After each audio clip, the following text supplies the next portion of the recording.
So yun po, lilipat kami dito. Ay may pinapabuhat sila. Sabi nila mabigat daw. So ay makikita natin mamaya kung ano yung pinabubugat nila.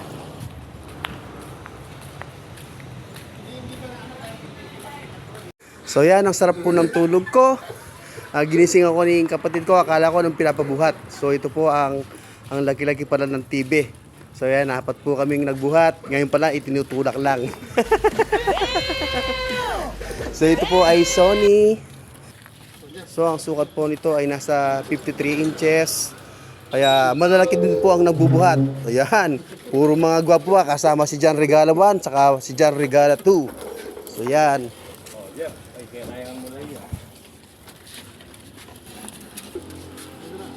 So yan po ay galing sa aking pangalan. Ayan, Sony. Okay, Sony. Maraming kero po. Ayan.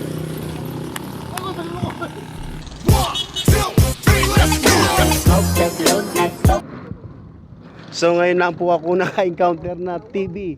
3 or 4 na katao ang magbubuhat.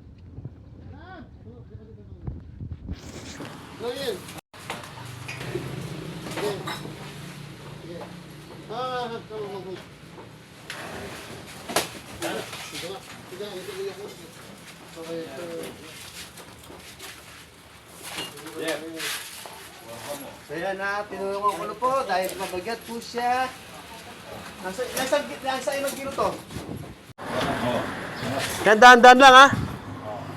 Hindi na ako makakapanood ng Itbulaga dyan. Para mailipat ko na sa Channel 5. Oh! So yan, sadyang napakabigat po. Parang pumapasok po sa aking idea na pwede nating ipasok ito kay Boss Toyo. So Boss Toyo, magkano po kaya magiging tawad po ninyo dito? Ano po ba ang tingin ninyo? Magkano pong bibigay na tawad sa atin dito ni Boss Toyo? So yan po, ang halos mapapasin po natin, ang mga TV po natin ngayon ay ang mga maninipis na lang at nakasabit po sa mga wall.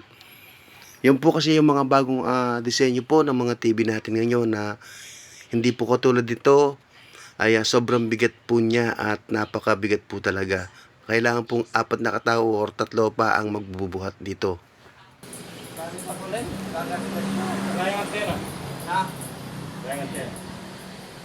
Ayan, medyo pumupundat-pundat na po siya dahil wala pa po siyang antena. Magkaya kaya halaga yung pare? 30. Wow. Kulang kaya $50. So kadalasan po ngayon ang nakikita natin ay manipis yung dito niya. So ito po ay sobrang laki at sobrang bigat. So yan po, ina-assemble po ni Utol.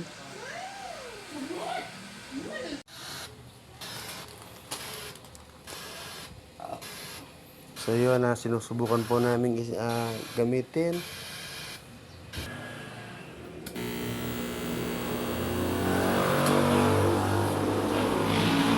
Magkaya ka par. Maglos ko na kasda.